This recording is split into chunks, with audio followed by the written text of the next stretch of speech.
శ్రీమన్నారాయణ మీ శ్రీవారదాసుడు ఏంటి మూర్తిని చూపిస్తా అనుకుంటున్నారా? శనైశ్చర స్వామివారు ఈయన గురించి చెప్పడానికే.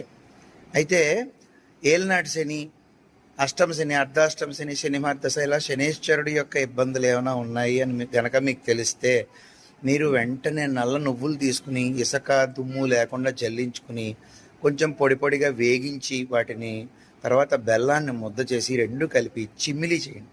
చిమ్మిలి చేసి మీరు ఒక 19 శనివారాల పాటు ప్రతి శనివారం 9 ఉండల కింద, అంటే చిన్న నిమ్మకాయ సైజ్ అంత ఉండ చేసి ఒక 9 ఉండలు ప్రతి శనివారం కూడా ఆవుకు పెట్టండి. ఆ గోవుల్ని సంరక్షించుకునేవారు ఎవరైతే ఉంటారో వారిని అడిగి పెట్టండి. ఏ ఆవుకు పెట్టచ్చు, ఏ ఆవుకు పెట్టకూడదో వాళ్ళు చెప్తారన్నమాట. ఒకే ఆవుకు కాకపోయినా మార్చి మార్చి పెట్టండి.